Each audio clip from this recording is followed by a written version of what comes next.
People can be put into four general groups when it comes to money. £1. Hoard it.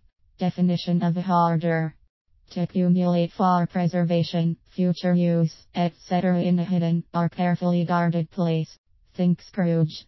Those that hoard money do it for no other reason than to accumulate money.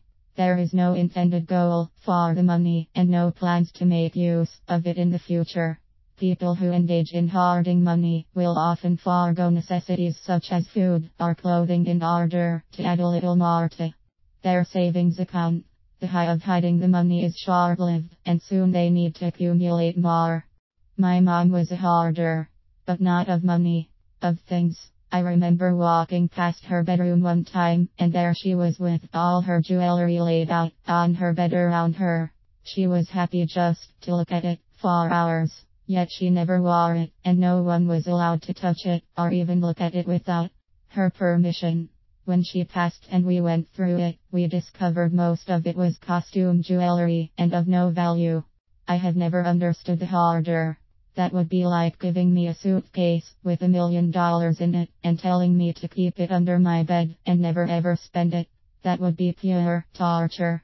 And technically, I wouldn't be rich. I could call myself a millionaire, because I have $1 million. But I would still have to work for a living, to pay my bills. No thank you. £2. Ignore it. This money group is in denial, and tend to float above the money issue. When rather than face financial reality, we try to minimize money problems, by refusing to think about them all together. They will leave bills unopened, avoiding looking at a bank statement, or paying a credit card bill. They spend money without any attachment to either the depleting bank account or the item they purchased. They want to remain above money issues and would rather not discuss it at all.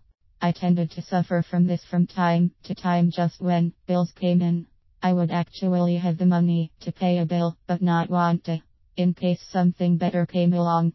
I know the things I think sometimes. £3. Save it. In my mind, these were the goody two-shoes people.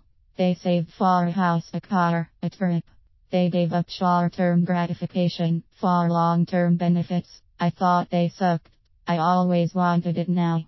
I kidded myself to believe that while those boring people were sitting at home because they didn't want to spend the money to go out, I was living the life. They penny pinched. They counted their pennies. They cut coupons. They drove to the other side of the city to save. I couldn't afford a house, or a car, or a trip. But hey, I had fun, didn't I? I always secretly wanted to be a saver. I just didn't know how. No one was more shocked than I when, after a challenging time, I felt such relief when I was able to put money back into my savings, pay off my bills, before I spent any. Wow. Who knew? Balance for the saver is required. I applaud the saver, but they also need to be able to. £4. Spend it. Where are my people? Can I get a high five? Oh yeah. We are outgoing, friendly, happy people who appear to love life. We live for the moment, like get-togethers, for anything. Cost is of no concern to us, because there is always more, isn't there? This was me, still is. Like a reformed alcoholic, I am a reformed spendaholic. Only now I understand why I had the compulsion to spend every cent I earned. My goal was to have $0 in the bank at all times. I found a way out. I know what my triggers and habits are, and I now have a much better relationship with money. Any dominance in one of these four groups is because of the beliefs they have about money, and it's mostly fear-based. Fear of not having enough, fear of consequences, fear of having too much. Once you know why you do what you do with your money, once you know your what beliefs about money, then you can truly master the balance of spending/saving. Sir Francis Bacon said, "If money be not thy servant, it will be thy master." For most of my life, I was its slave, and now I am the master. I am a Little H.I.S. And you can be too. Change your mind. Change your life.